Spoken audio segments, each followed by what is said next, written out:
In heaven's name. It's a letter, Ma, for you. Who's it from? Aren't you going to read it? Well, your Pa and the boys will be in soon. We might as well wait. We'll just have to read it again when Pa gets here. Oh, please, Ma, it's for you. You've got it right. Aren't you dying to know what's in it? Seems to me you're the one that's dying.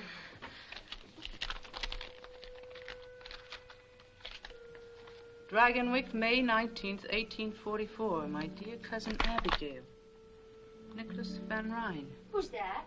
Shh, Tibby. Read the letter, Ma. Though we have never met, we are related, as you doubtless know, through our mutual grandmother, Anya Seton. My wife and I have decided to invite one of your daughters into our home for an extended visit. We shall naturally be able to offer her many advantages which she could not hope to enjoy in her present station. In return, if she pleases, she may serve as a companion to our 8-year-old child, Katrine. Upon inquiry, I have been gratified to find that you and your husband enjoy the honor and respect of your little community. Be so good as to let me know at your earliest convenience which of your daughters you select, and I will make all suitable arrangements for her journey to Dragonwyck. Respectfully yours, Nicholas Van Ryn. Golly. Is he really your cousin? Now, don't go imagining yourselves a couple of lost duchesses. There's not a drop of Van Ryn blood in any of us. It doesn't make any difference to me, I'm sure. But you had the same grandmother. She was... Let me see. My grandfather was her second husband. Her first one died. His name was Van Ryn.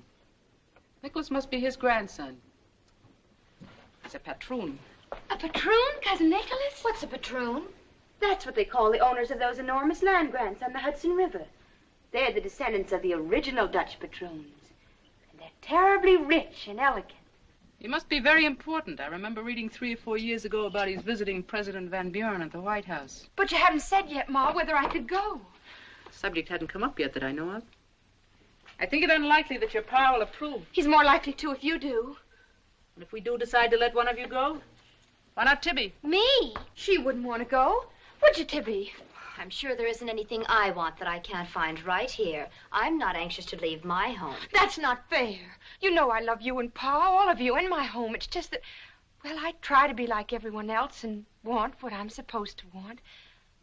But then I start thinking about people I've never known and places I've never been. Maybe if the letter hadn't come, Oh, I don't know. I must be loony. I was killing a hen for supper. You scour the drain board. No use mooning over it. Your pa'll do whatever he and the Lord think best. There's one thing you can be sure of. They'll both feel the same way about it.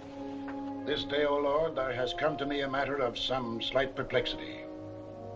Deliver us, we pray, from hankering after flesh pots, and deliver us from vanity and false pride. However thy will be done. Keep and preserve us through the night. Amen. Out, boys, get. Tom? Yes, Pa? You water the stock and look to Whiteface. She's freshening. Yes, Pa. Tibby, is Obadiah Brown likely to come mooning around again tonight? Oh, Pa, I'm sure I have no notion of his plans. Well, if he does turn up, be sure and sit on the steps where your ma can keep an eye on you. Although I must say that Ob is a steady lad, and you, praise be, are not the flighty kind. Thank you, Pa. Now, about this letter, I'd see no reason even to discuss it if it wasn't that your ma acts like it was important. It is important, Ephraim. It might be a good thing for Randy to live for a while in a great house and learn something of the world outside this farm. I'd so like to go, Pa. Your opinion is of no consequence whatever, miss. You haven't the sense of a tomtit. You're past 18 pretty enough in time you got settled down with a man. I don't know what's the matter with you. As for this fine relation of yours, I'd like to know what right he's got to be making inquiries about us. He doesn't mean it that way, I'm sure. Perhaps the gentry have different ways of saying things. Since when do we have gentry in this country where all men are free and equal? A Yankee farmer is as good and maybe a little better than any Dutchman on the Hudson River. We'll say no more about it. Oh, Pa, listen, please. I have a feeling that the letter was kind of a sign. I think the Lord wants me to go. You know what you're saying? During worship tonight, I had a leading. Truly, I did. At least put it to the test, Pa, please, and see what happens. Are you speaking the truth? Search your heart. Very well.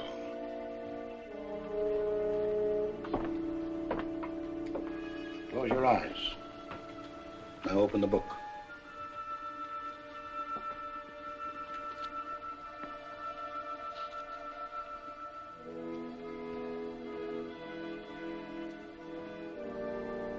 And Abraham rose up early in the morning and took bread and a bottle of water and gave it unto Hagar, putting it on her shoulder and the child, and sent her away. And she departed and wandered in the wilderness of Beersheba. Well, it's none too fitting, but it does seem to have some bearing. I'll sleep over the matter and pray on it. Come, Abby.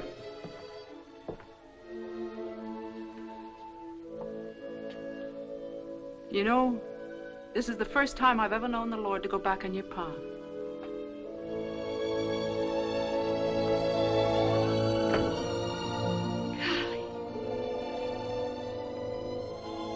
Golly Moses!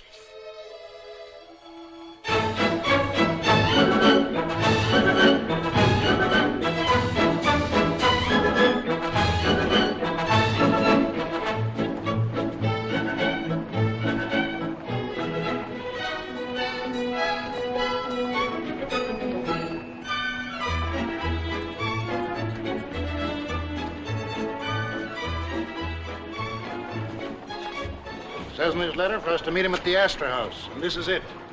And a less fit place for God-fearing people to meet, I can't imagine. Come ahead.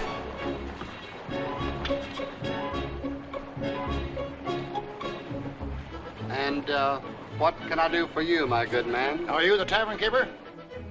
This is not a tavern, and I am not a keeper, my good man. And I am not your good man. We were to meet a Mr. Nicholas Van Ryn. Perhaps you can tell Mr. us... Nicholas Van Ryn? But of course. You must be Mr. and Miss Wells. 1,000 pardons. How stupid of me not to have known it once.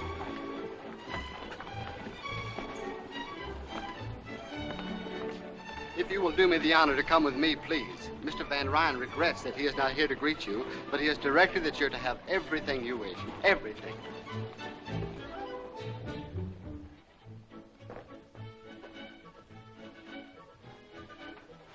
What's all this? Dinner, sir. I didn't order any. Mr. Van Ryn ordered dinner served at this time, sir. Mr. Van Ryn is not here.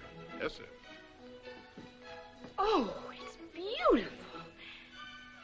The food looks as if it had been painted. Wouldn't surprise me a bit.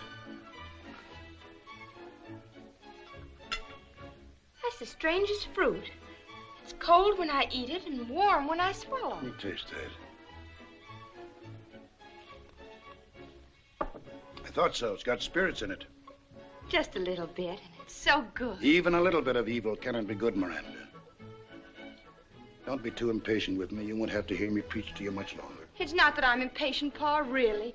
But after Mr. Van Ryn went to all this trouble... It's no trouble to be wasteful, and there's something peculiar about a man who orders supper someplace when he's someplace else. How did he know what I wanted to eat? But there's everything here you could possibly want. Everything is what no man should ever want. Yes, Pa. We won't be alone much longer, Miranda. I want you to read with me.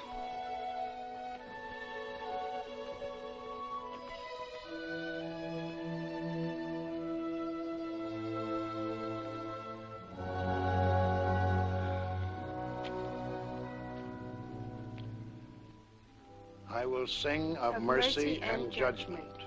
Unto thee, O Lord, will I sing. I will walk within my house with a perfect heart. I will set no wicked thing before mine eyes. I hate the work of them that turn aside. It shall not cleave to me. A froward heart shall depart from me. I will not know a wicked person. More coffee, Cousin Miranda? No, thank you. You, sir? No, thanks. The music is very nice. I understand they've opened the dining terrace for public dancing. It would be fun to watch. I don't know what made me think you'd be a much older man, Mr. Van Ryn. You've mentioned my age several times now, sir. Does it affect your confidence in me? Alexander the Great, when he was younger than I, had conquered most of the world. Maybe if he'd been a little older, he'd have conquered all of it, or maybe he'd have had the good sense not to try in the first place. Aristotle was his teacher, Mr. Wells, but I'm sure he put things less clearly than you. Tell me, young man, what are your politics? My politics? Since Van Buren is a New Yorker, I imagine you folks up along the Hudson are mostly for him. Martin's an old friend and neighbor of mine. Naturally, if he's nominated, my farmers will vote for him. What do you mean, your farmers? The tenant farmers on my land. There are nearly 200 of them.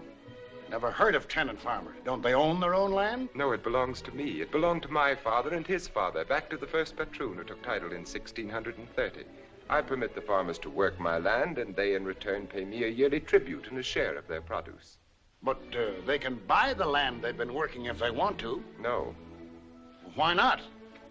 Because it belongs to me. As a farmer, I'd rather own 1/2 acre of barren rock, free and clear, than work the richest land in the world for someone else. I dare say we don't understand each other's viewpoint. I dare say. Cousin Nicholas, is that the new waltz dance they're dancing down there? It sounds very much like one. It doesn't look improper at all. Do you dance the waltz? Miranda. Yes, Cousin Miranda, I dance the waltz, but never in a public place. Oh. Our politics may not jibe, young man, but I like your manners. Well, some good may come to you out of this venture after all. I'm glad you think so, sir. Now, it's time for bed. Don't forget your prayers, Miranda. No, Pa.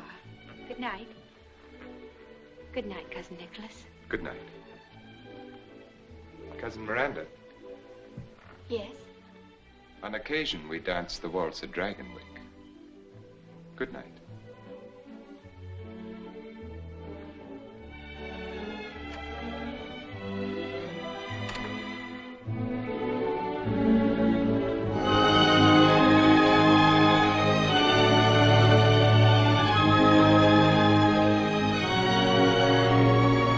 Agatha, there's Dragonwyck. I can see it. Dragonwyck? Where? Over there.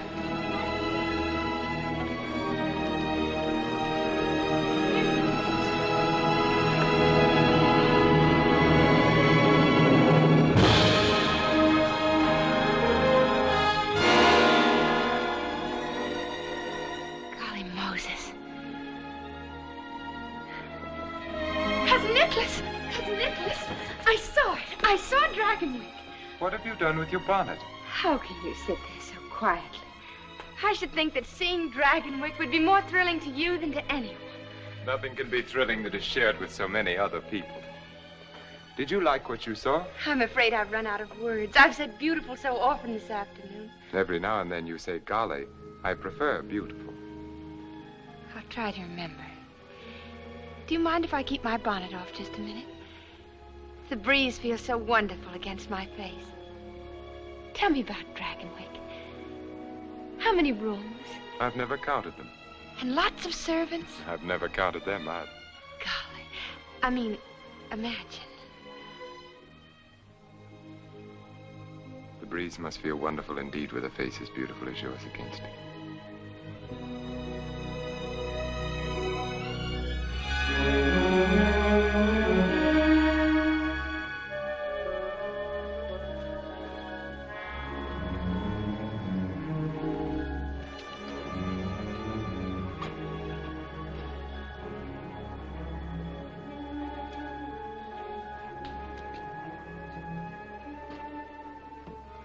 Welcome home, Mynheer Van Ryn. Thank you, Magda. This is Miss Wells. Magda is our housekeeper. How do you do? I assume Mrs. Van Ryn is at dinner. Yes, Mynheer, and you'll be pleased at how well she's looking.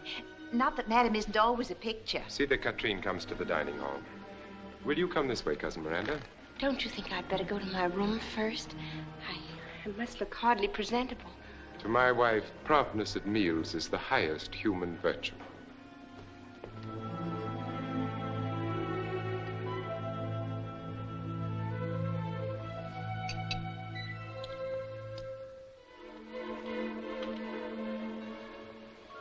You're back. Yes, as you see, I'm back. I didn't know I would have waited. And here is Cousin Miranda. Oh, welcome to Dragonwyck, child. Thank you. Will you sit here, Cousin Miranda? Thank you. Did you have a pleasant trip, Nicholas? Yes, very. Miss Wells has had practically nothing to eat today, Tompkins. I'd suggest you serve her at once. At once, Minia. I trust you'll be happy here. It's most kind of you to let me come. And my mother and father wish to be remembered. I'm sure they're most worthy people, and I'm sure you'll be a good girl. Oh, Nicholas. Yes, my dear? You didn't forget the pastries, did you? Of course not, my dear. Those wonderful New York pastries. Nicholas, Yes. did you bring the Napoleons, the honey puffs, and the mocha bonbons? All of them, my dear. I think I'll have the bonbons before going to bed. Tompkins, serve the honey puffs after dinner, but be sure they're well chilled. Yes, madame. And shall we keep the Napoleons for tomorrow? For my lunch. After dinner, you'd best go find Katrine. You might read her a story. We can hardly ask our guest to occupy herself with the child tonight. She must be tired. As you say.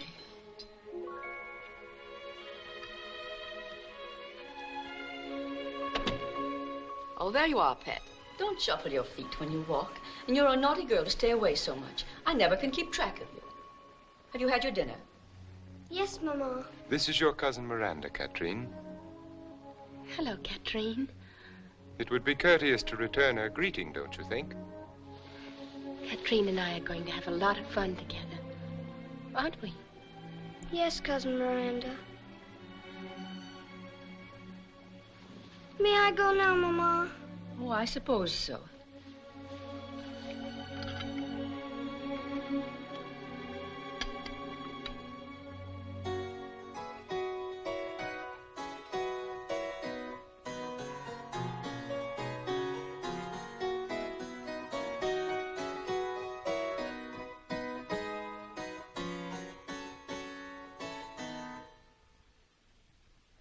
Who was she? She was my great-grandmother, Azild. Azild? That's a strange name. She looks like a frightened child. I don't know why we keep her hanging there. And that ugly old harpsichord is just an eyesore. The servants have to be driven to dust it. You think we're going to bite them? She was from New Orleans. She and my great-grandfather were married there in 1743. I guess I imagine it was one of those sudden romantic adventures. Tell me some more about them, Cousin Nicholas. Azild and your great-grandfather. Did they fall in love at first sight? No Van Ryn does anything at first sight. But she must have been happy to live here. As it turned out, it didn't matter. Soon after their son was born, she died. She brought this harpsichord with her from her home. She played it always. If you listen to the servants, they'll have you believe she still does.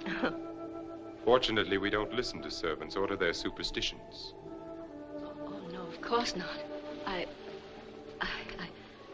Isn't it rather late, Nicholas? Perhaps we should I shall stay up for a while, but if you wish to retire, my dear. Yes, I think I will. Well, good night, then. Good night. Good night.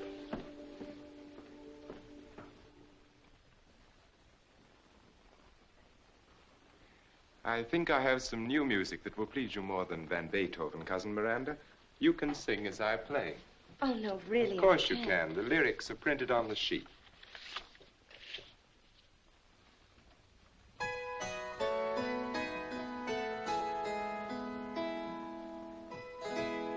I dreamt that I dwelt in marble halls, with vassals and serfs at my side, and of all who assembled within those walls, that I was the hope and the pride. I had riches too great to count, could boast of a high ancestral name, but I also dreamt, which pleased me most, that you love me still the same. That you love me still the same.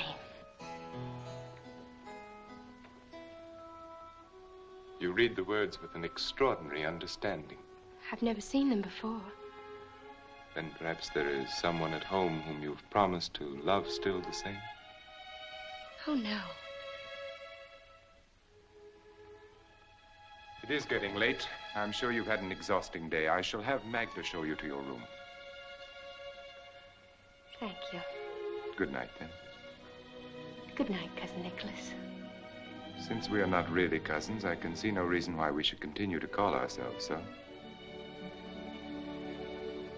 Good night, Miranda. Good night.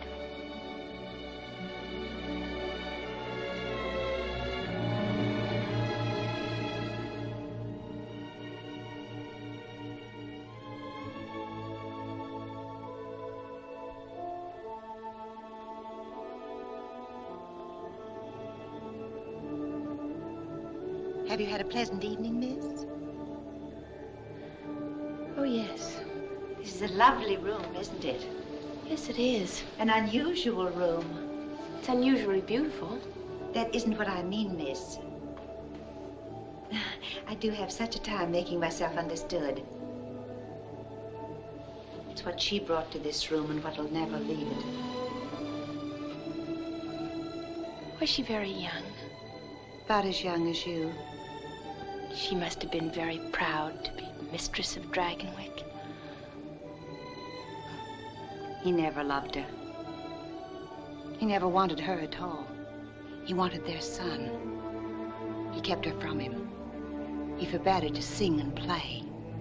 He broke her heart and drove her...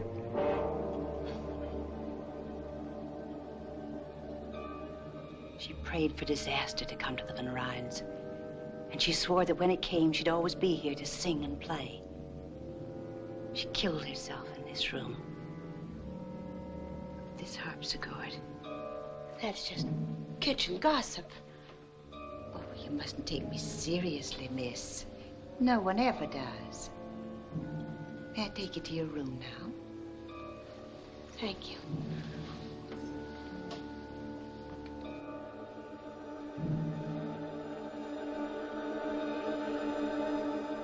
Of course, I've never heard Azile play myself. They say in the kitchen I never shall.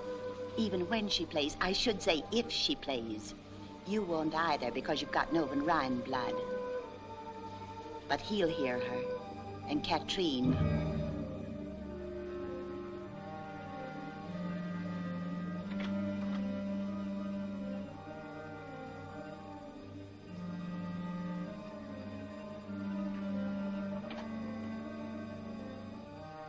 Is this my room? Yes, miss.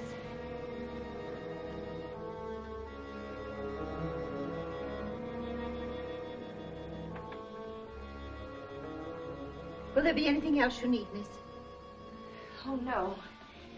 Thank you. Well, good night, then. Good night, Magda. Miss Wells, why have you come here? Do you think Katrine is in need of a companion? Why, that would be for her father and mother to decide. Don't you think Katrine is in need of a father and a mother? That was a silly question, wasn't it?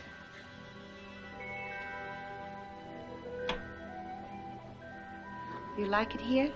Of course I do. Of course you do. You like being waited on. I could see tonight it was the first time. You like peaches out of season. You like the feel of silk sheets against your young body. And one day you will wish with all your heart you'd never come to Dragonwyck.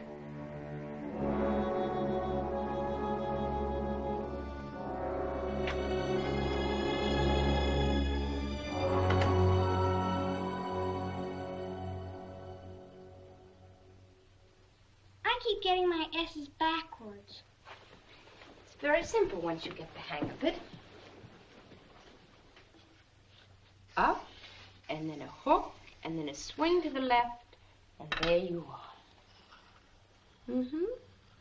That's right. But Pa's kind of like a teacher to you, isn't he? He's been very kind and helpful to me. What's he like? Your father? Yes. Is he nice? But of course he is. Don't you think so? Does he like me? Katrine, what a strange thing to say. Your father and mother both love you very much. Did they tell you that? Why, it's understood. They love you just the way you love them. But I don't love them.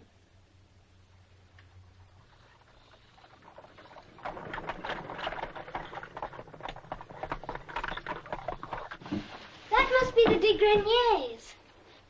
They've come for the Kermesse tomorrow. They're staying overnight. The Count's such a funny-looking little man. It isn't polite to stare. Did you say Count?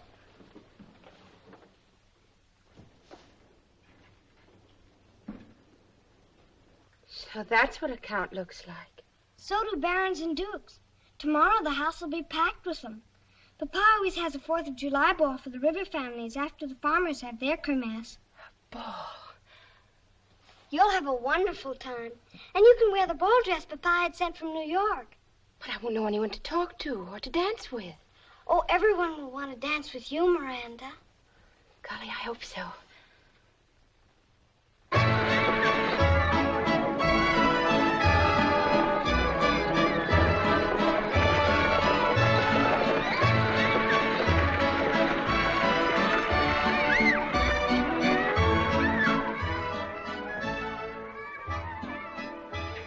This is where I hide every year to watch. Sometimes, after Papa leaves, I go and stand near the carousel. Perhaps you shouldn't have come, Katrine. It's wrong, you know, to disobey. Oh, you're just saying that because you're supposed to. Is there anything wrong about the Kermesse? No. Could watching it make me a bad girl? I suppose not. Then it's wrong to forbid me to come. That sounds pretty logical to me. Hello, Dr. Turner. Hello, Katrine.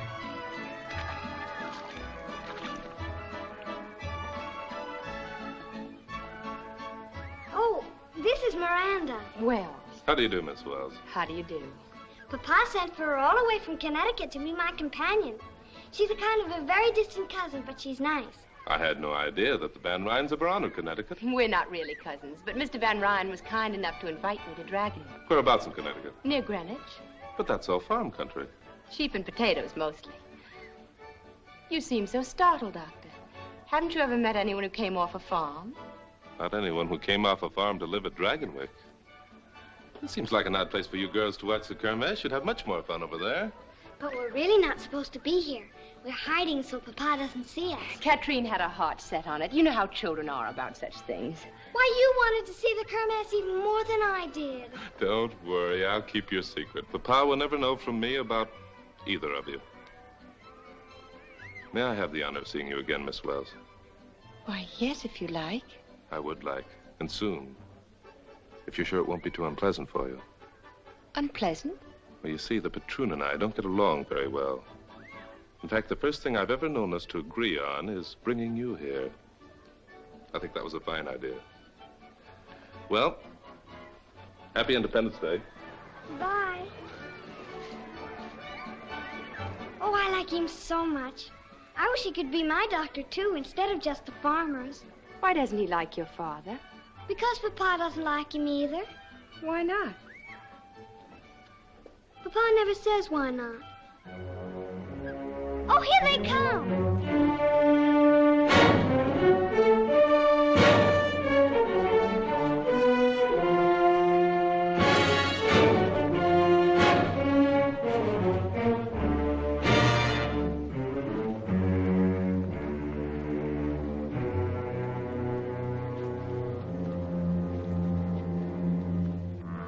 What brings you to our Kermesse, Dr. Turner? Are you expecting an epidemic of minor injuries? You never can tell, Mr. Van Ryn.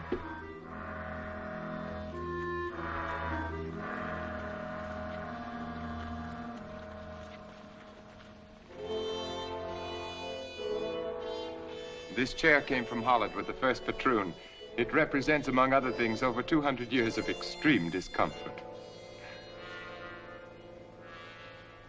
The patroon is ready. The first man will come forward, bringing with him rent and tribute. Klaas Bleecker, Hill Farm. Rent, winter wheat, and... You've brought nothing with you, Klaas? No.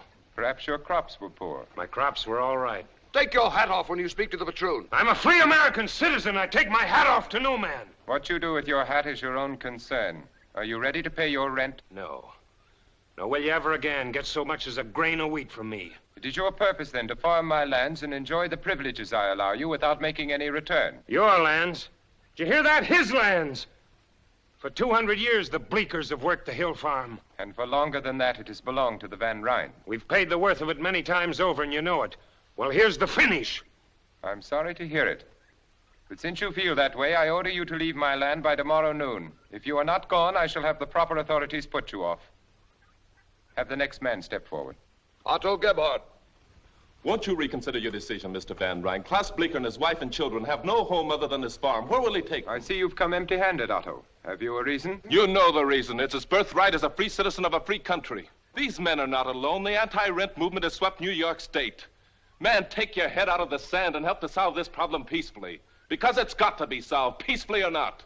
Speak up, Otto. I'll bring the stuff tomorrow, sir, if that will suit.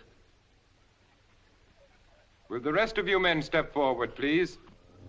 I have something to say. Tired of listening and talking and listening!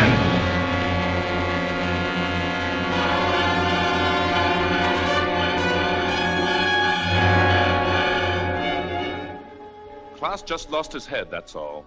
He doesn't mean violence any more than the rest of us. I hope you'll overlook this. I suppose I must regard what you did as an effort to save my life, Dr. Turner. And whether or not I regard you as a meddling trespasser, I suppose I must thank you. You've got the facts wrong. The way I see it, you're the trespasser. Also, saving your life wasn't what I had in mind. If Klaas had killed you, it would have done these men infinitely more harm than you could ever do alive. So don't thank me, Mr. Van Ryn. I shall say a few words about what has just happened, and they will be my last. Dr. Turner's efforts to incite anti-rent rebellion in our local district have been well known to me for many months now. Just what is it he wants you to want so passionately?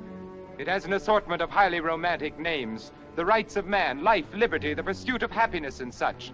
And all those will be yours with the titles to a few acres of soil.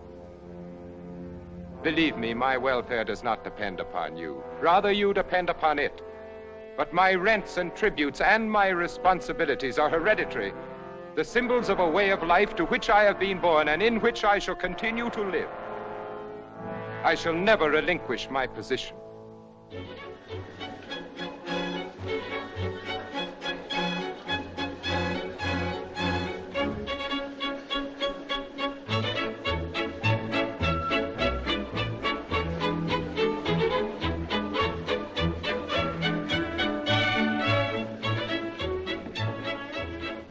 I beg your pardon, mademoiselle. But are you not Miss Wells, the companion to little Catherine? Yes, I am. I have not had the honor. Will you permit me to present myself? Henri, racontez-leur le discours de M. Van Ryn ce matin. Le discours? Oui. Lequel discours? Certainement. Donnez-nous Non, pas du tout, pas du tout. Oui, il y a eu un Je n'ai jamais vu un homme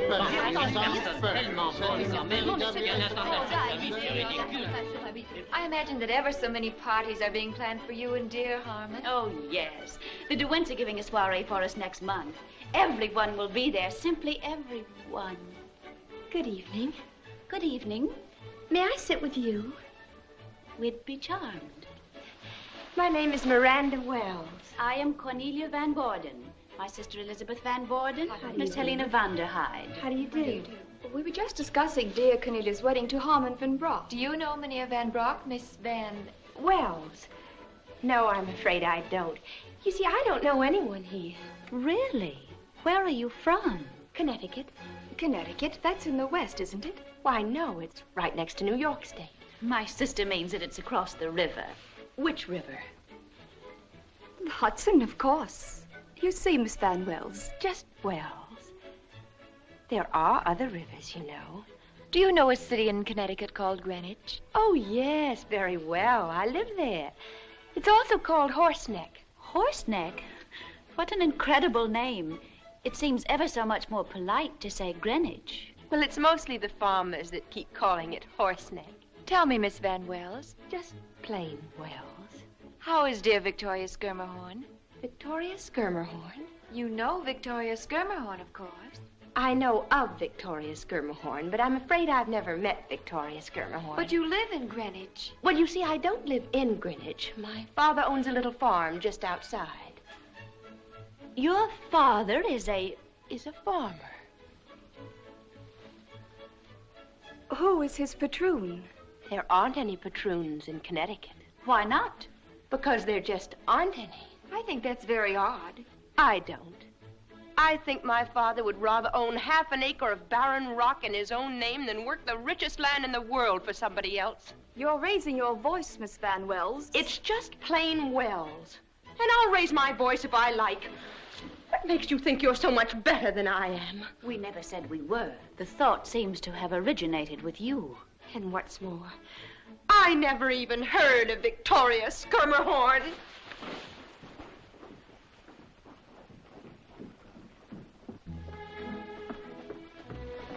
Miss Wells, is there anything I can do for you? No, thank you, Magda. Of course, it's only my humble opinion, but I think you're the most beautiful lady at the ball. That's very kind of you, Magda. All of the servants think so.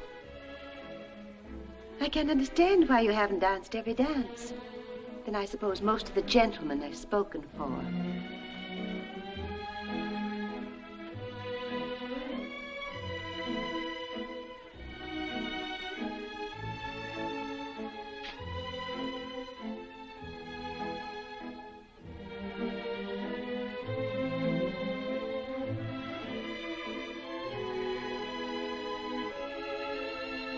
Miranda,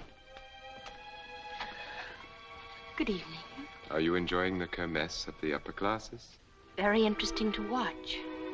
As if I were visiting a different world. And I suppose everyone has commented on your gown and how beautiful you look. Not everyone. Do you like it, Nicholas? Very much. And do you think I'm beautiful? The most beautiful lady at the ball? Yes, I do. Thank you. I'm very grateful. You haven't answered my question. Are you enjoying the ball? I said it was very interesting to watch. That's not an answer. Well, then, no. Why not? You know that answer as well as I.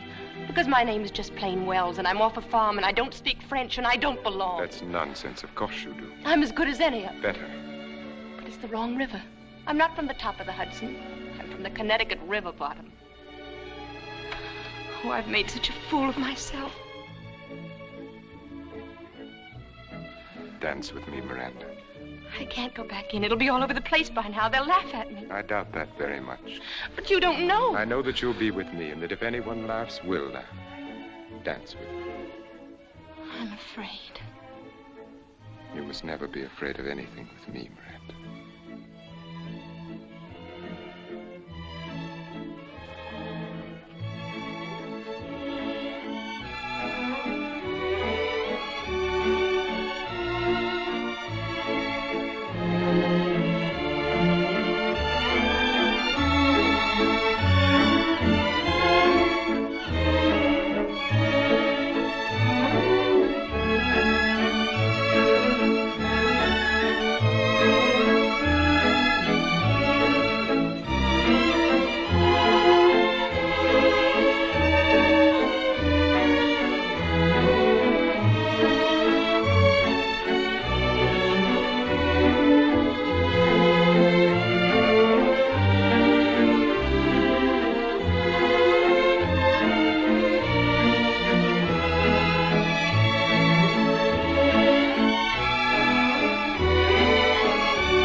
Are you enjoying the ball, Miranda?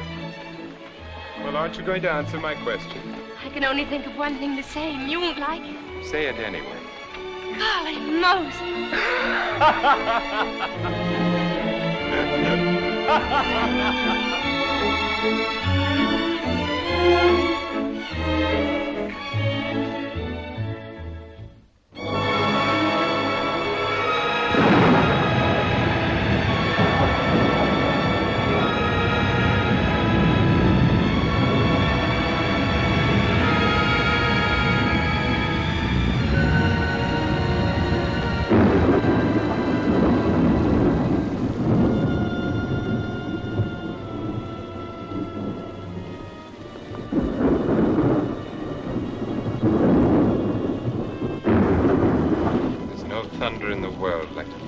Catskills.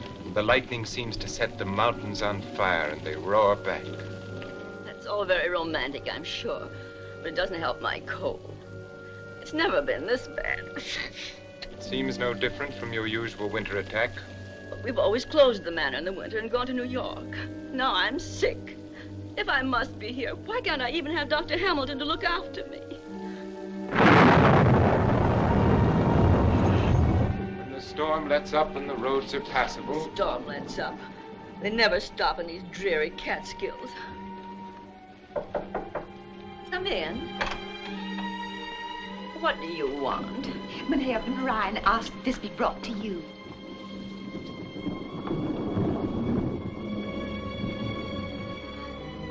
Why, Nicholas, it's your favorite oleander. I thought it would brighten your room and perhaps make your stay in bed less unbearable. Thank you so much. Can't remember when anything has pleased me more. How alive it is. As if it were thinking, as if it had thoughts of its own and desires of its own.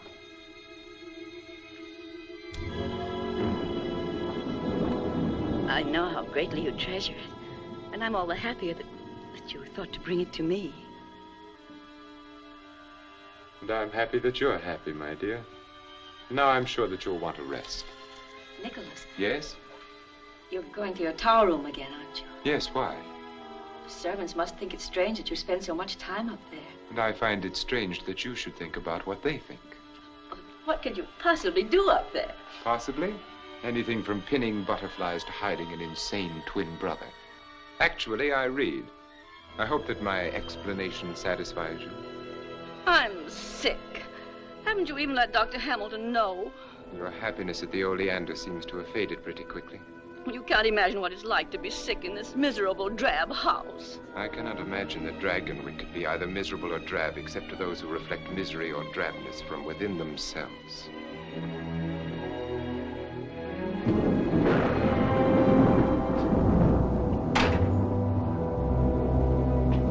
Mynheer Van Rijn. What is it, Magda? Is Dr. Turner? No one is sent for a doctor.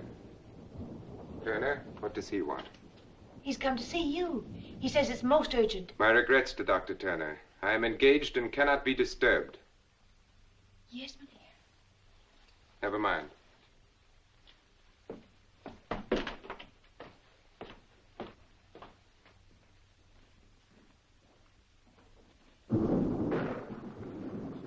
Sorry to intrude like this, Mr. Van Rijn, but it's most important. Yes? Klaus Bleeker's been arrested for murder. It's a pity you weren't there to stop him this time. I was there. He didn't kill anyone. There was an anti-rent riot at Smoky Hollow.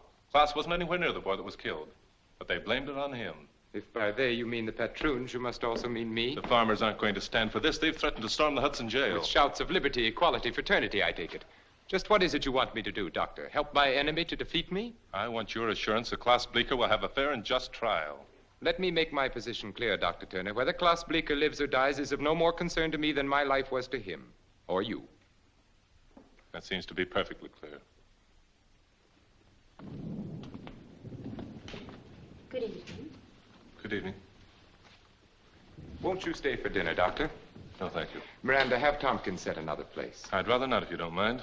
Perhaps I spoke a little hastily, Doctor. I might be able to help. Well, that's a pretty sudden change of mind. What brought it on? I assume that John Van Buren is to prosecute the trial, is he not? Yes. He's a close personal friend of mine. You still haven't told me what changed your mind. Dr. Turner, you have my assurance Klaus Bleeker will have a fair trial. Now you might do something for me. Mrs. Van Rijn has a severe cold. Will you help her if you can? Yes, certainly. I'll show you to her room.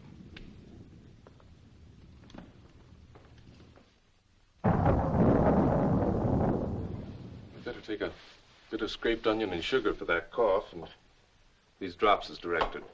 You'll be fine in a few days. A few days? Dr. Hamilton always kept me in bed for at least 2 weeks. He's probably right, but with most of my patients, it's all I can do to keep them in bed while I examine them. A lighter diet might help. Soup, tea, boiled eggs, less cake. That's nonsense. It's common knowledge that one should stuff a cold. I'll eat all I please. Well, you get well faster without it, but you get well anyway. What a beautiful oleander. I'm relieved to know you find so little cause for alarm, Doctor. It's just a head cold. Do you think you could find your way down alone? If you and Miranda will wait dinner for me, I'll visit a while longer with Mrs. Van Ryn. Yes, of course. Good night.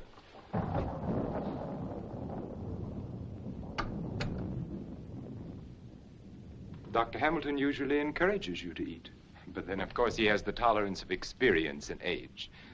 Turner is young and relentless. You told him you wanted to stay and visit with me for a while. What did you mean by that? Precisely what I said. Just to stay and be with me? Oh, Nicholas, you confuse me so.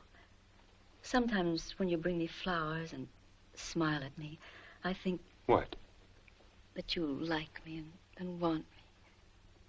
And sometimes... Yes? I feel that you hate me and would like me to die. Nicholas. Yes? Do you think... Could we go away together? Away? Alone, just the two of us. When I'm well again. Of course we will, my dear. As soon as you're well again. I feel well enough already. In that case, even Dr. Turner would approve of your finishing your dinner. Shall I bring your cake? Oh, yes, thank you. You know, it's funny.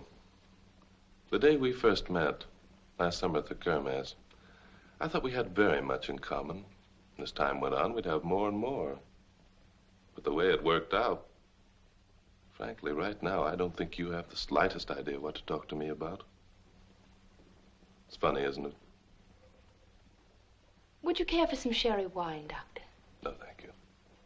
I believe I'll have a glass. Forgive me, please. We fell to reminiscing, and it wasn't until Magda came in that I remembered you were waiting. We shall dine at once. Of course, Doctor, you're not to think of starting back on a night like this. You'll stay over. No, really, I We'll have... consider your objections overruled and the matter settled.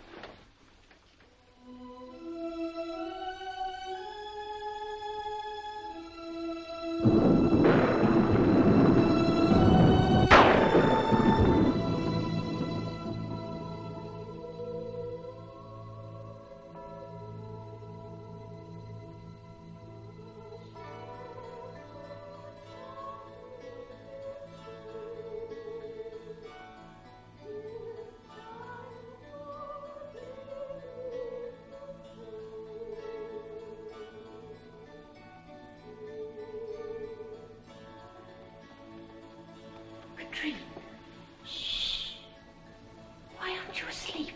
Because I don't want to sleep. It's so beautiful. What is? Don't you hear it? It woke me up. Such a pretty song from down there. You've been dreaming. It's a lady. She's singing and playing the harpsichord. Katrine. It's like a lullaby. But it must be funny, because every now and then she laughs. There, she's laughing now. Don't you hear it? It's getting louder and louder. Oh, I don't like it now. Make her stop. I'm afraid. I'm afraid. Make her stop. Darling, it's no one. Really, it isn't. You must believe me. It's... Well, I can remember when I was a little girl. I used to imagine things so hard that I thought they were real. But don't you see, if there were anything, I'd hear it too. It's stopped now. Of course it has. It never started, really. Oh, I'm so tired. What is it? It's Mrs. Van Ryn. She's very sick. Tell me, what happened? About an hour ago, she woke up and started to retch. Oh, the pain must have been terrible. Maggie, what's the matter? Is Mrs. Van Ryn? Oh, she was moaning so. Did she take any medicine before I gave her? No, You'd better send for Mr. Van Ryn. I have.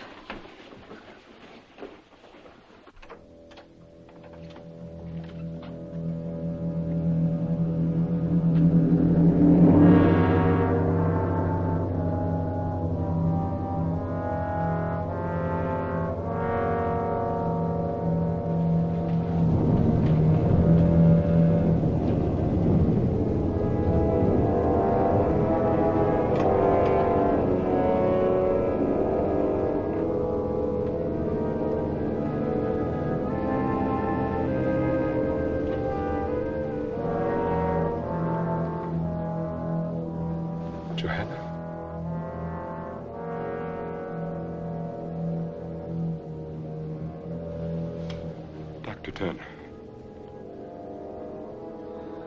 I can't understand it. It doesn't make sense. Are you sure she took nothing but those drops I left? Not while I was with her, sir. Except for Magda, no one was with her but me. I gave her some cake. Acute gastritis. It's possible, but I don't believe it. Is it also possible that she may have been more ill than you imagined when you examined her, Doctor? Yes, that's always a possibility, I'm afraid.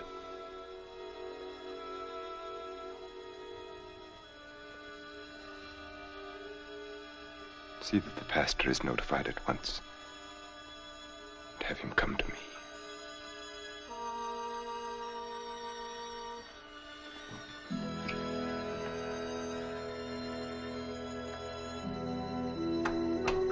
She's smiling.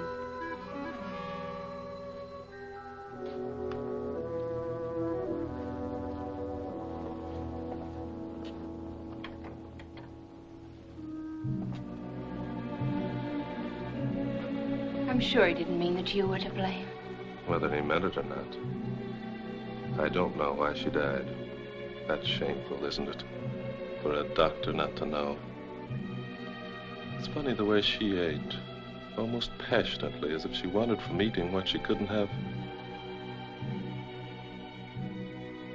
You better get some sleep. Good night. Good night.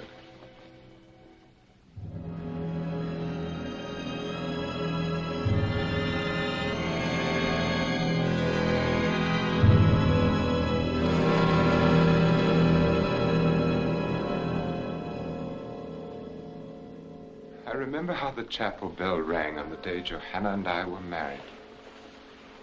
Tonight it is soft and sad, but then it was loud and ugly, and my head ached with the noise. Johanna laughed and said it was a heavenly bell that would ring for us until death. We were never happy, but our life together was tolerable until Katrine was born. And then we knew that Johanna could have no more children, that I was to have no son, that there were to be no more Van Ryns after me, that I was to be the last. I wish I knew something that I could say that would help you. I want to so much. Do you, Miranda? At an unhappy time like this, it must be difficult, I know, to think of anything else. But what has happened was beyond human control, Nicholas. You must have faith. In God, I intend to. I must not feel that my life is finished, and I won't. As long as you are with me.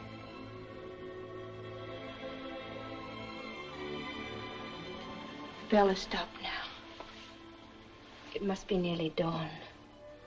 Miranda, you've known as well as I that this was inevitable. That we were inevitable. I didn't know who you were, or what, or where. Out of all this world, why should I have called to you and no one else? And why should you have come to me and no one else? It's because you were meant to. You knew it the instant our eyes first met and everything within us met. And you know it now. You have no right to say that, to talk like this, please. You couldn't help yourself any more than I. Am I right? Tell me that I'm wrong. Forgive me then if you can. I had no right to speak as I did, and you have every reason to be angry with me. But I had to say it. There was no way for me not to. And no one but you to hear it. Good night, Miranda.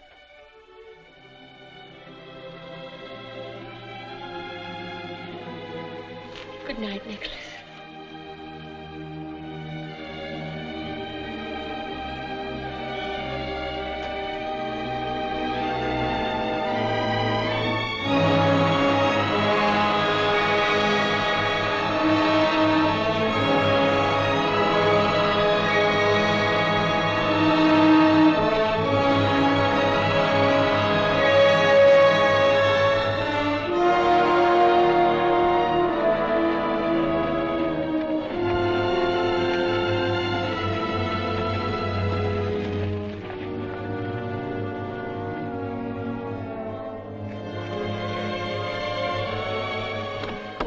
I just heard the news that you're going away. Why, Jeff Turner, I never thought you'd go to all this trouble to say goodbye. That's just it. I don't want to say goodbye to you. But, Jeff, I'm going home. Well, that isn't what I mean. I think it's fine that you're going back to your folks. What I mean is, Greenwich isn't so very far away after all, is it?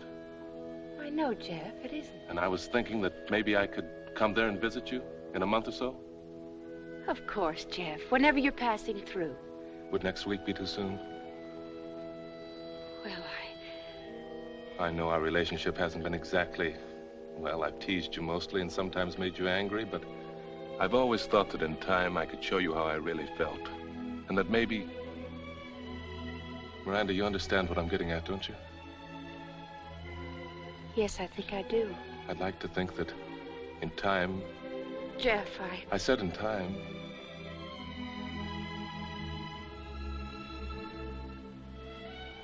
Is it that hopeless? I don't know what to say. Well, there's not very much you can, I guess.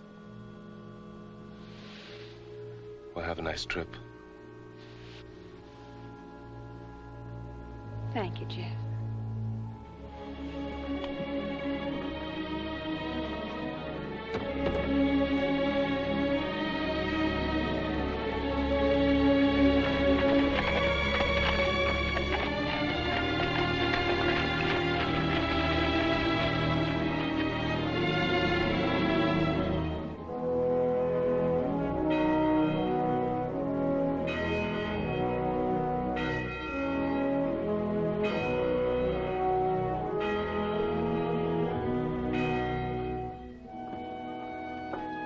Tom, see that Nat and Seth get to the pump before they come in the house.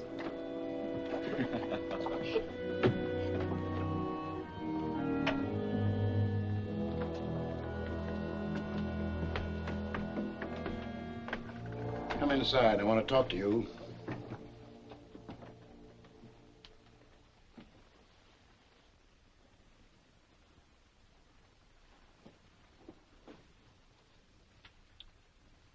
Close that door and come over here and sit down.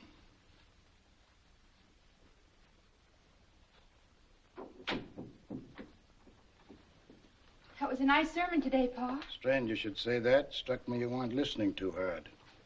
I heard every word of it. Struck me your mind wasn't on it at all. Where is your mind? What's the matter with you? Nothing's the matter, I tell you. Now, Abby, I'm going to get to the bottom of this. I've made up my mind. But if there's nothing the matter... You were the first to see it. For months you've fretted and worried. Miranda can't sleep. She won't eat. She can't smile anymore. Talk to her, Ephraim. All right. I'm talking. Since the day you drove in here in that fancy rig, you've been no more one of us than if you'd never come home at all. Ephraim, please. You hung your fancy outfits in the closets and you acted like you never took them off. You won't sleep and you won't eat because your home's not fine enough. And you won't be happy because we're not fine enough. That's not true. It's got nothing to do with that. What has it to do with then? Sometimes when a woman's unhappy, she just can't talk about it, Ephraim. Are you going to tell me it's a man? What man, I'd like to know? She's given frostbite to every mother's son in the county. Perhaps the right one hasn't come along yet. Well, she won't find him with her nose stuck in the air, wanting what she can't get. A woman ought to get a man first and then want him. Someone rode in the gate.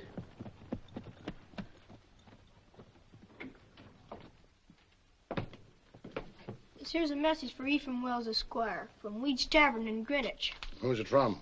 I don't know, but I can tell you how to find out. Read it.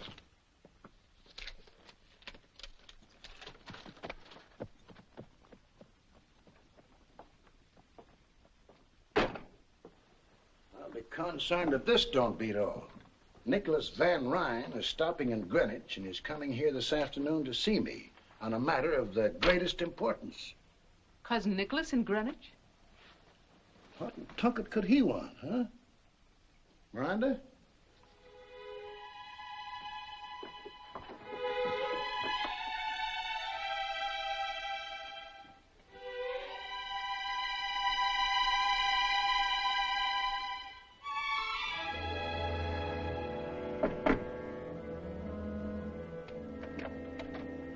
Mr. Wells, how do you do? Nicholas.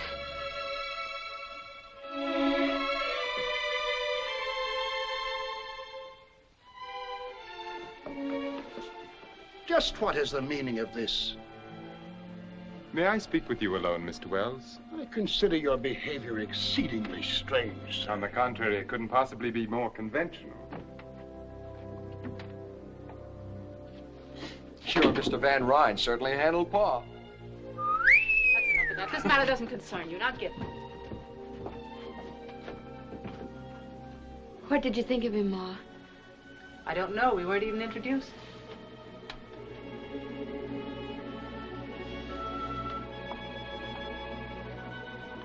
That was just in the excitement of the moment.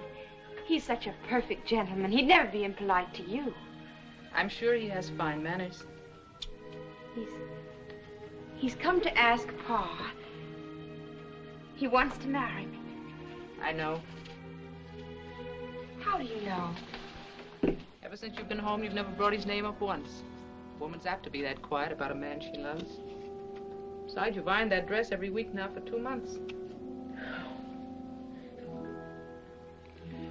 Miranda, child. Yes, Ma. You love him very much. Of course I do. Are you sure?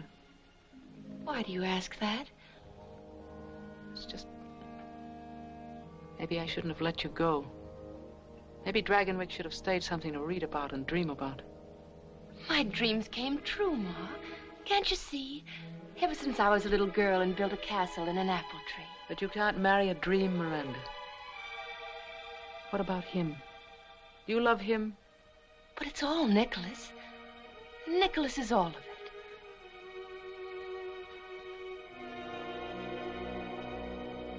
You're acting so strangely. Almost as if you were afraid. Miranda, Abigail, come on in here.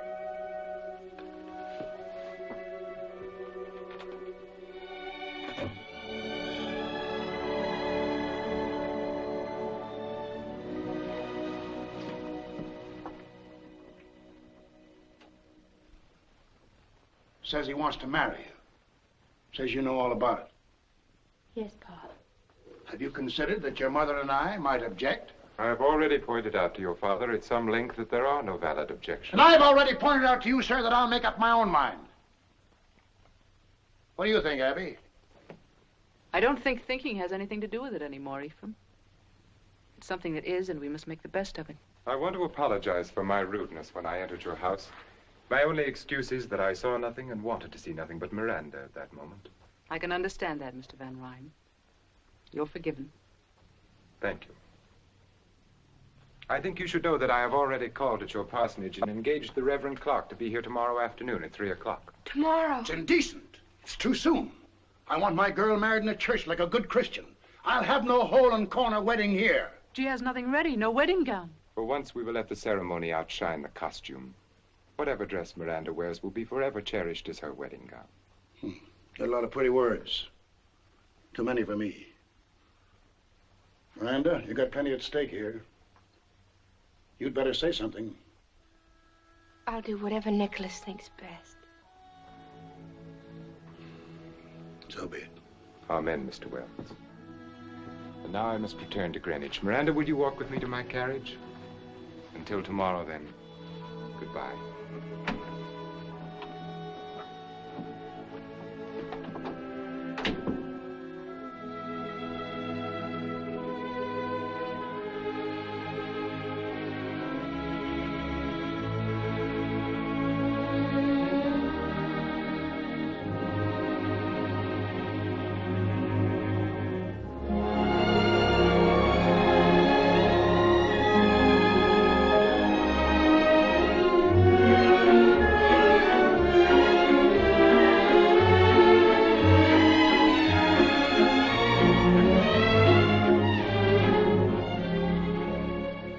Which carriage have you sent to meet Mr. Van Ryn at the landing? The lander, madam. Have the grooms their new uniforms? Yes, madam.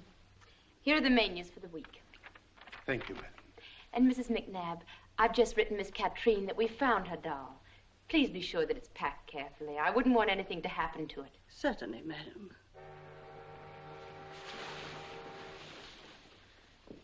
We'll let the linen room go until this afternoon. Perhaps you should let it go until tomorrow, madam. What with Mr. Van Ryn coming back and everything? I won't overdo it. And remember, not a word to Mr. Van Ryn about everything.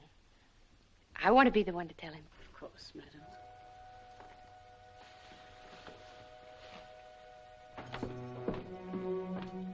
Welcome back, son. How did you find New York? Unbearable, thank you, Mrs. McNabb. Nicholas. How lovely you are. I'd almost forgotten how lovely you are. I'm not when you're not with me. I'm not anything. 3 long weeks. Have you missed me? Have you been well? I missed you terribly. And everything has been just fine. As a matter of fact... I'm having our townhouse entirely redone. A new music room. We must plan a series of entertainments for the winter season. Mrs. McNabb said I'd find you here. Oh, I beg your pardon. I didn't know. That's all right, Peggy. This is Mr. Van Ryn. Was it anything important? Well, it was just a reminder that you ate none of your breakfast this morning. And all your favorite dishes, too. We won't talk about food if you don't mind. You'll eat every bite of your lunch or there'll be quite a bit of talk. You carry on as if you'd cooked it yourself. Me? I couldn't cook the bottom of a pan. But she managed to burn my best India muslin negligee. That I did, sir. The ironing is worse than the cooking. And she ruined it completely when she tried to sew it together again. True. Me sewing is even more horrible than me ironing. What would I be wanting with the likes of a greenhorn like you? Can you tell me? That I can't. But you'll eat your lunch just the same. And what was that strange little creature? That was Peggy. Peggy O'Malley. I assumed it had a name. What was it doing here? I've engaged her as my personal maid. Your maid, that untidy little cripple? She's not untidy, and her leg's no fault of hers. She's had a miserable life. It's the strangest recommendation I've ever heard. She's bright and willing and good to me, and Nicholas, I want her as my maid. I shall have McNabb give her some extra money and a good character. It's so little to ask. Please, Nicholas. Deformed bodies depress me. Perhaps I can divert your attention with this. I brought it for you from Mr. Tiffany's new shop. How dare you say that? How dare I? You speak as if her crippled leg were a weakness on her part rather than merely God's will. We'll agree then it is God's will. Now perhaps we can discuss your plans for the Kermesse ball. Are they progressing nicely? Madame Duclos swore to me that your gown will be finished and delivered to you in time. She needn't overwork herself. It's very likely I won't need it at all. What do you mean? The Van Borden sent their regrets yesterday. Their regrets? A previous engagement or some illness in the family. I forget what excuse they used. I see. That makes the 8th refusal in 4 days.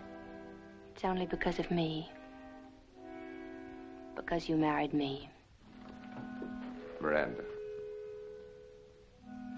You are Mrs. Nicholas Van Ryn. You will be with me wherever I am always. Luncheon is served. Thank you, McNabb. Nicholas. Yes? Sometimes I think that we... That we what? I think about that night. The night she died.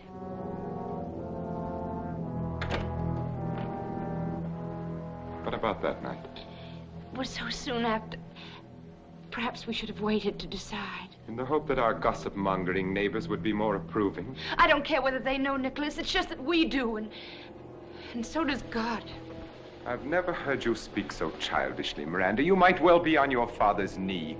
Do you believe there is a God who spends eternity snooping on human behavior and punishing all violators of the pastor's latest sermon? That's not what I mean at all. What do you mean? Well, I believe that God has put a sense of right and wrong within all of us. And that when we do wrong, no matter if no one else knows, we do. And you've remembered that ever since your Sunday school days, haven't you? That's a good girl. Now let us enjoy our lunch. Nicholas, you do believe in God. I believe in myself, and I am answerable to myself. I will not live according to printed mottos like the directions on a medicine bottle.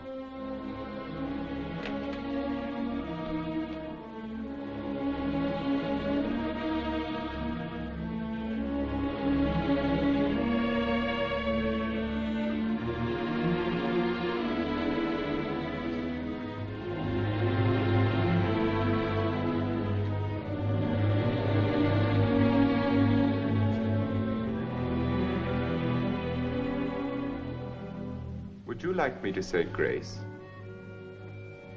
That won't be necessary. Then I shall begin our salad dressing.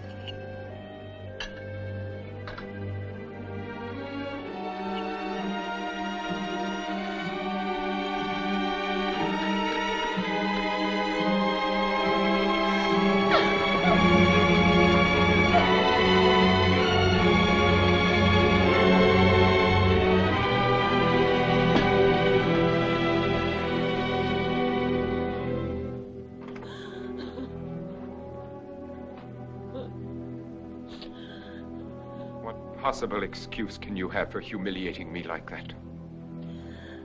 Miranda, what is the matter with you? I believe in God. It is your privilege. I have no intention. And so will my child believe in him. Miranda. And I will pray to God to make him healthy and strong and happy. Miranda, is it true? Yes, are you glad? And now may I have Peggy as a reward, if nothing else? Have I done something to please you at last?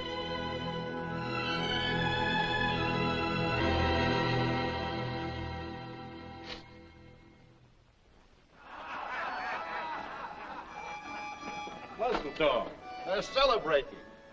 I'm gonna celebrate too and get drunk. John Young's our new governor, and the farmers of New York State have got a right to celebrate and get drunk. Hand me up my ancestral chair.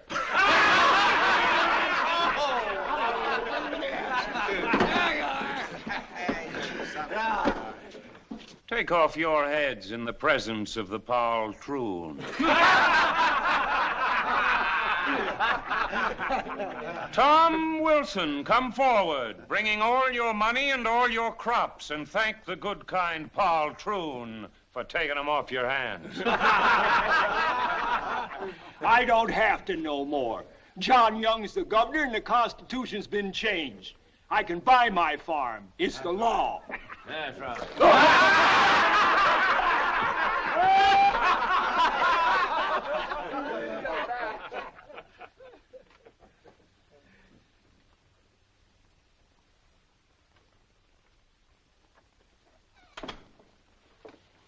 Dr. Turner, will you come with me at once to Dragonwyck? We need you urgently. Is anything wrong?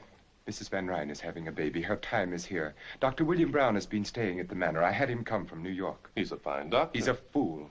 I beg you to come. There are certain symptoms. Have you any reason to think she's in danger? Mrs. Van Ryn, I don't know that she... Doctor, nothing must happen to my son. All right.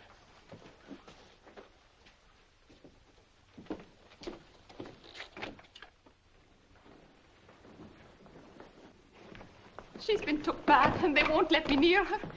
Please, let me go to her.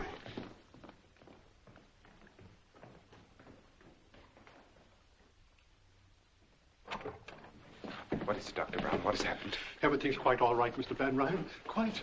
Are you certain? I assure you. Dr. Turner, I want you to take every precaution. Mr. Van Ryn, would you and the nurse step out while I consult with Dr. Brown? I can see no reason Your presence here can only be upsetting to you and to us.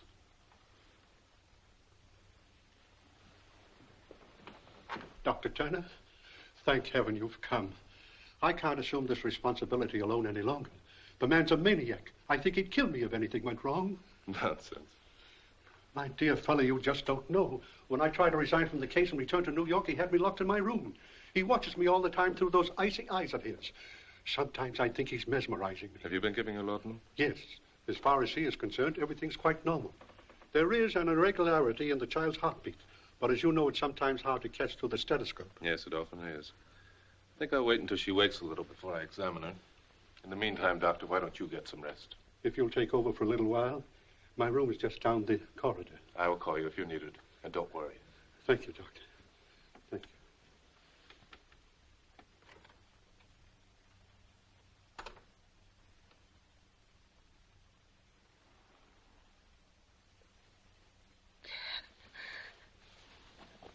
Hello there. I don't know whether to believe this or not. You can believe it. Are you going to take care of me now? Yes. I'm going to take care of you now. That's good. It'll be all right now. I'm not afraid anymore. Don't be afraid. Call Dr. Brown. Jeff, help me. I'll always help you.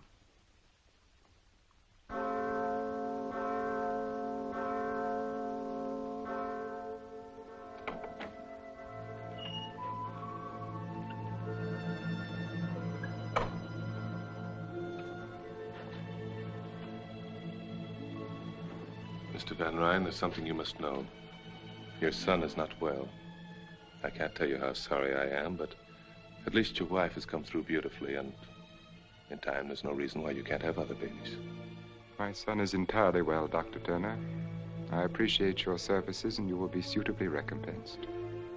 But he can't live. His heart is malformed. It's a miracle he wasn't stillborn. It's nobody's fault. Nothing could have prevented it.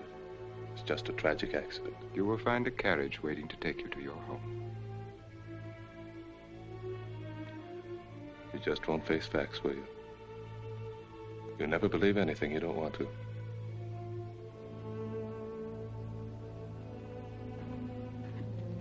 And there is no reason for you to see Mrs. Van Ryn again.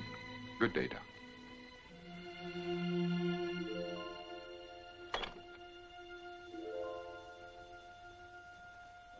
Adrian Peter Van Ryn, I baptize thee in the name of the Father, and of the Son, and of the Holy Ghost. Amen. We yield thee hearty thanks, most merciful Father, that it hath pleased thee to regenerate this infant for thy Holy Spirit, to receive him for thine own child by adoption, and to incorporate him into thy holy church. Amen. Please accept my most sincere congratulations, Mynheer Van Ryn. Thank you, Dominic. You understand, of course, that this house ceremony was only at the insistence of Mrs. Van Ryn. In a month or two, my son will be properly baptized in the Dragonwyck Church. Of course. No, Nicholas. We can thank God that he was baptized just in time.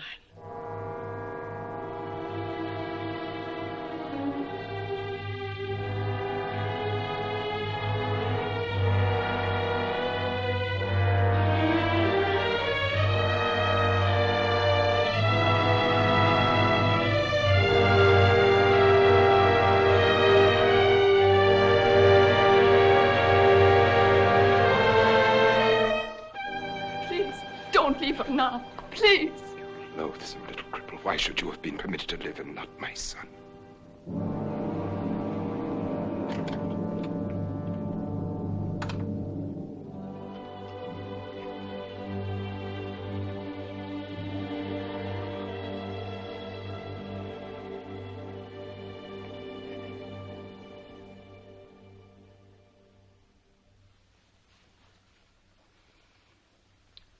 Should I light some candles?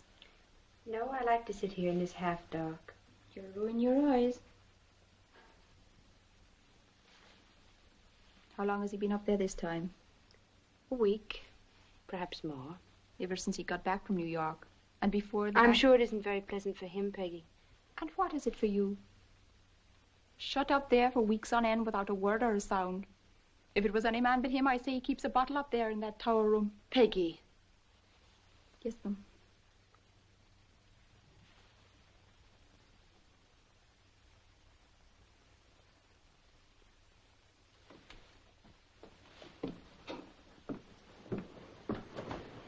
I'm going with you. Don't be silly. I'll not let you go up there alone. That's enough of that. Please don't. I'm afraid.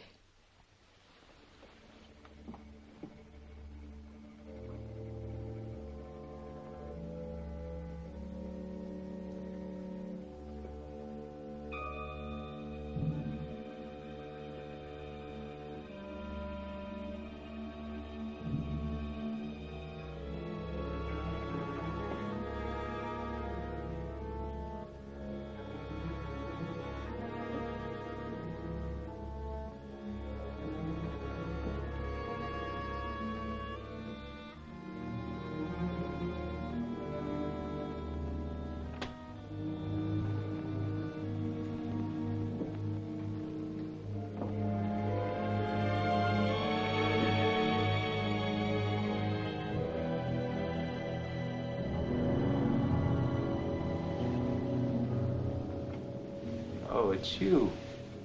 Yes, Nicholas.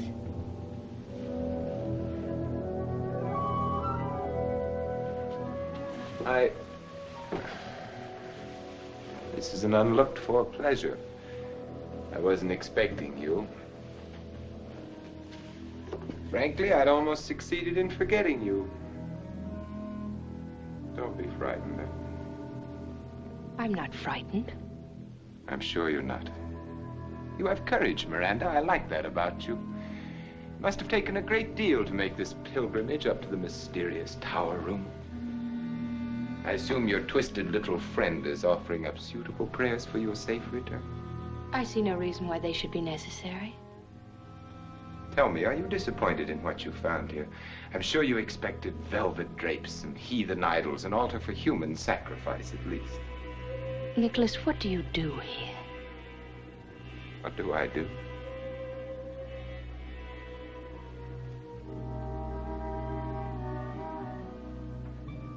I live. I'm sure you mean a great deal by that, but it isn't very clear to me. Didn't expect you to understand. How could you? Don't be offended. By ordinary standards, you're quite intelligent. But I will not live by ordinary standards. I will not run with the pack. I will not be chained into a routine of living which is the same for others. I will not look to the ground and move on the ground with the rest. Not so long as there are those mountain tops and clouds, limitless space.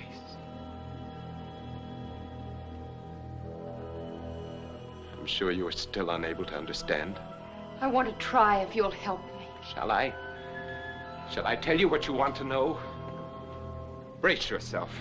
Prepare to have your God-fearing, farm-bred, prayer-fattened morality shaken to its core.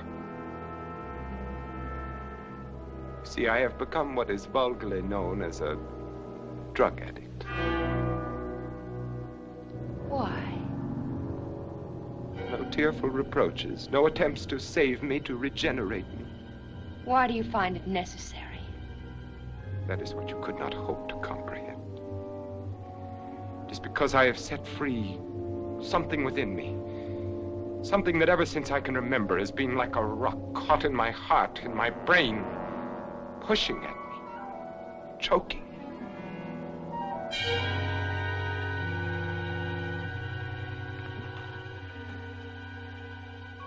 I know you better than you think.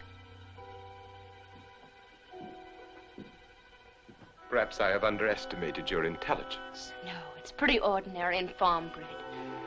I couldn't follow everything you said, but I think it's pretty simple.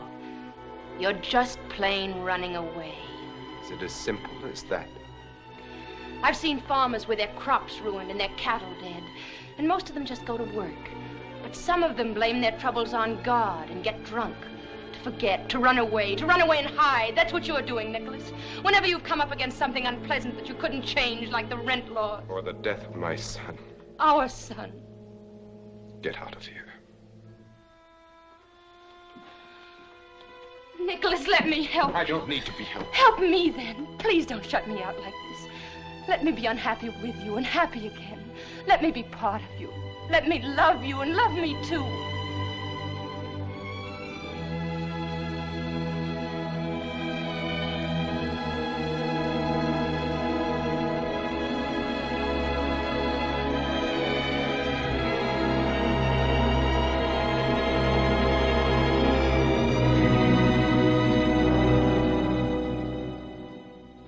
Story, Peggy, but I'm afraid you'll have to tell Mrs. Van Ryn there isn't much I can do for her husband. Tell her. She doesn't even know I've come here. Then what? And do you suppose I'd so much as whistle to get help for him? It's her I'm afraid for, Dr. Jeff. Afraid of what? I can't say right out, but there's a blackness in that house and in him. His coming and going, the look in his eye when he watches her. You've got to come and take her away. What makes you think she'd want to go? Whether she wants to or not. I'm only a doctor. I've got no right You can't leave her there to be hurt and hurt again. Not knowing what she's done wrong or how to do right. Happy as a child because he so much as sends a plant to her room. Plant? An ugly-looking growth to my taste from Egypt or Asia. Has she been taking her meals in her room? Yes, oft times. Why? Come on.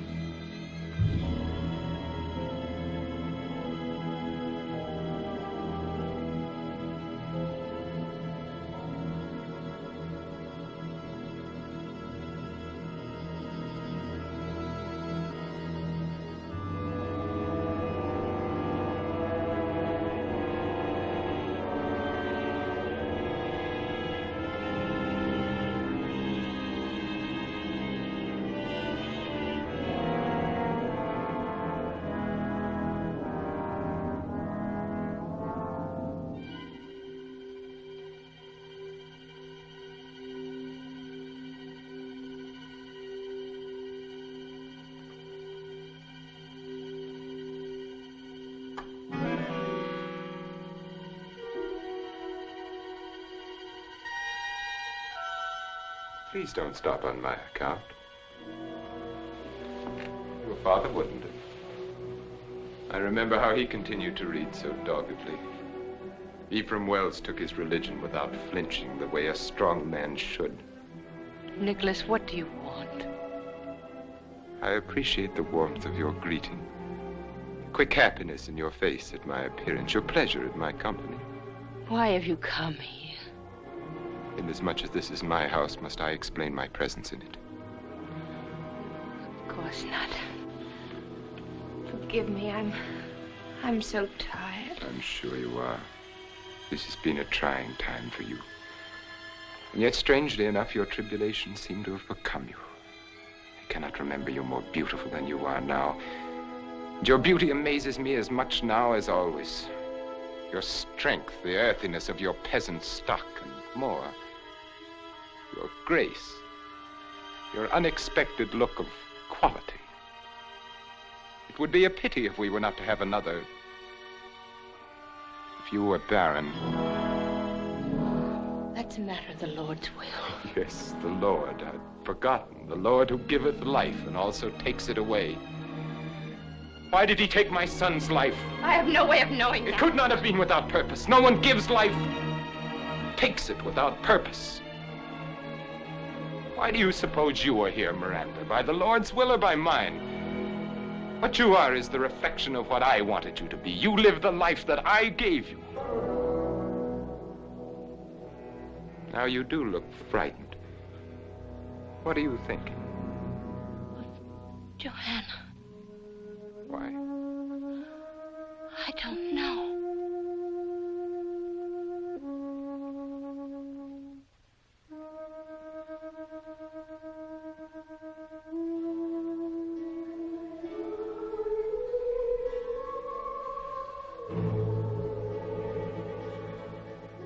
Do you hear it?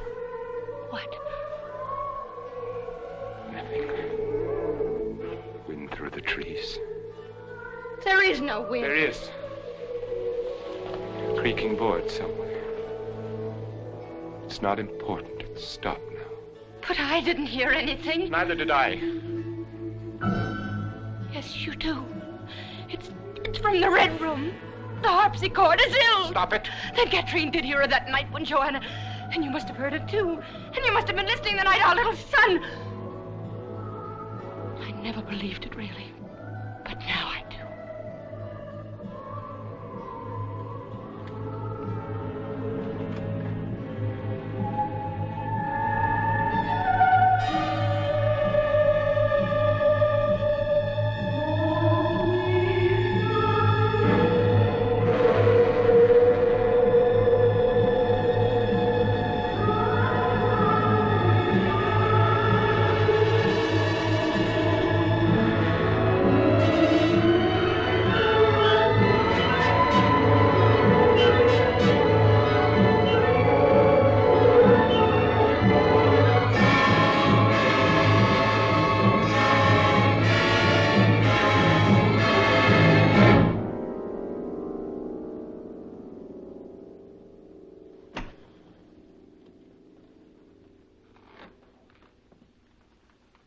I just happened to be passing by, and I thought I'd drop in.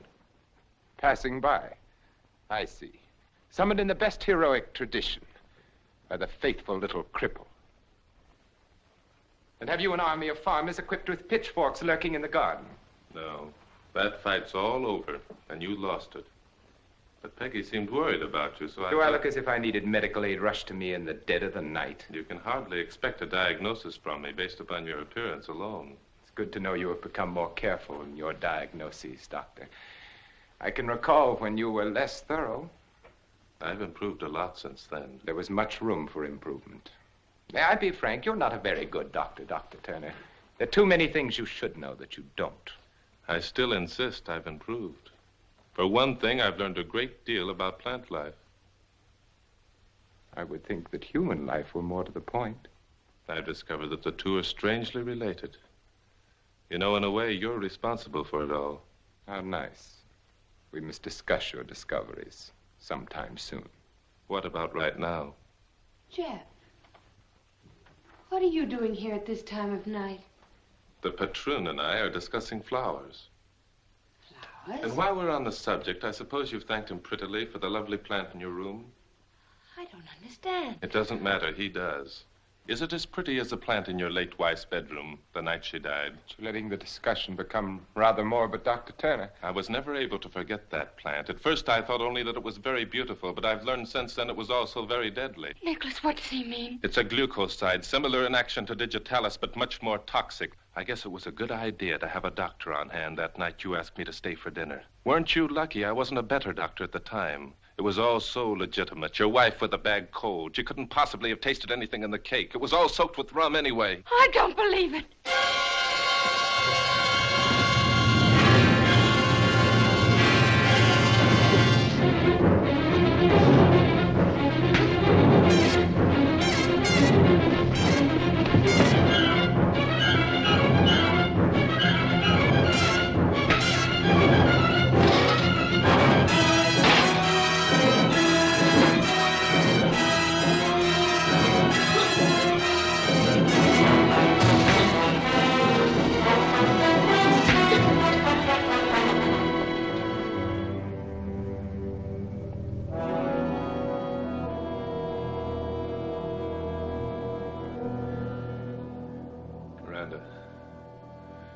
Better come with us.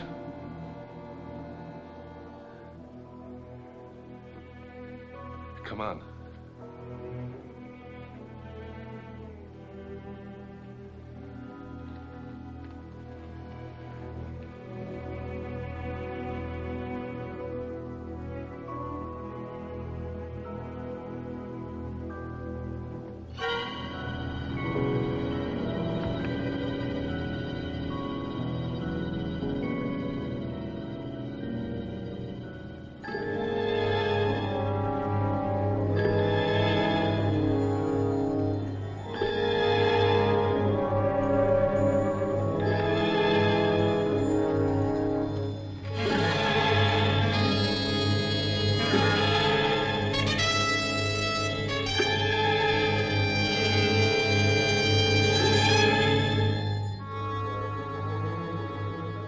Tom Wilson, Jeb Ribbling, Gebhardt, Brown, Berger.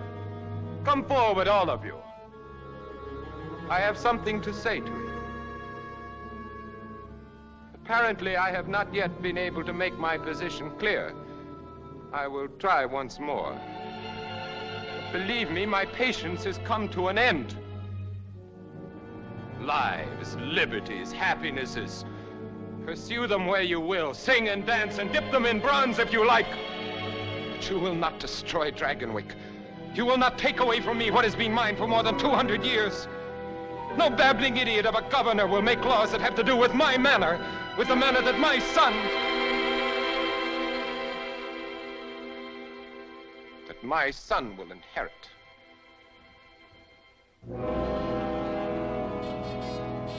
Oh, it's Dr. Tierney.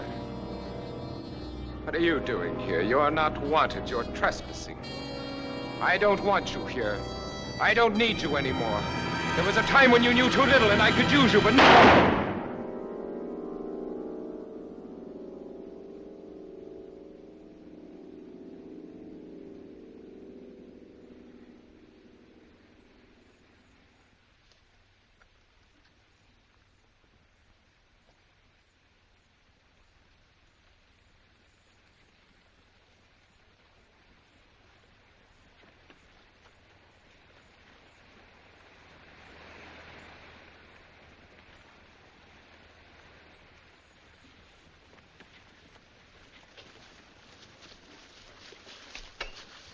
If you don't mind, Mr. Van Ryn, I'd have to ask you to come along with us.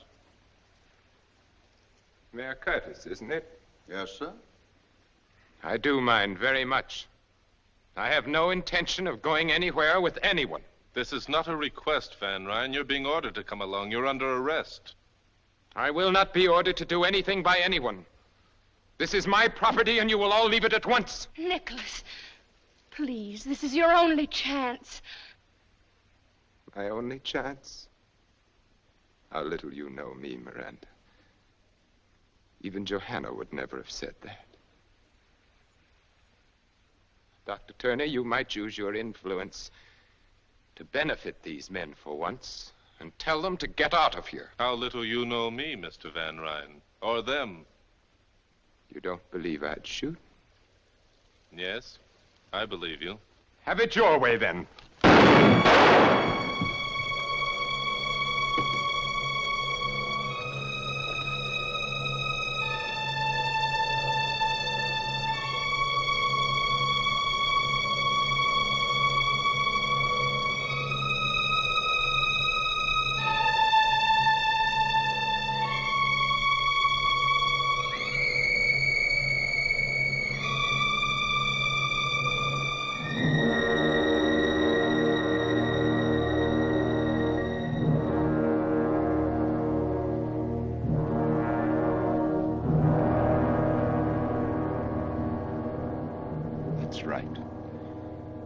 Take off your hats in the presence of the patroon.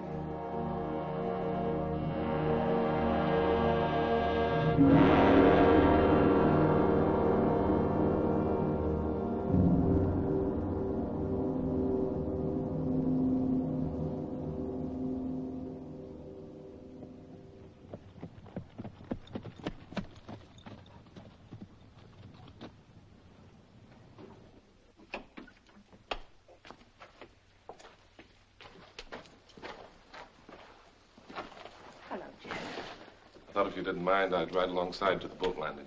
You're welcome to ride inside. Well, thanks. I'd like nothing more, but then I'd have to ride back here and not alone. You understand? Of course I do.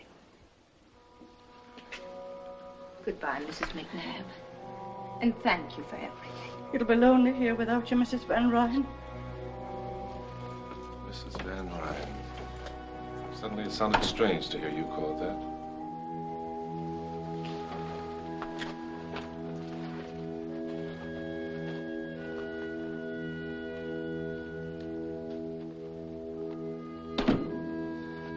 Is that all you're taking with you?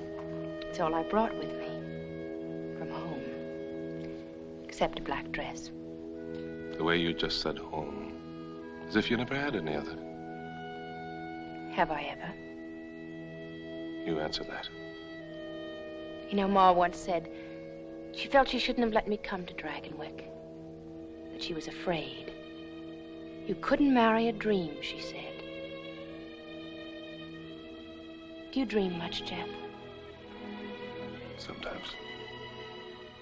Some dreams are very real, I guess. So real that they get confused with reality. And then when you wake up and look around, you find yourself saying, what am I doing here? How did I get here? What is this to do with what I am and what I want? Then I guess you make up your mind you've had a nightmare. And you go crawling to your Ma and Pa. So it's back to Greenwich now, Miranda. With never another thought of anything here. Well, Greenwich isn't so far away after all. Perhaps you'll be passing through sometime, Jeff.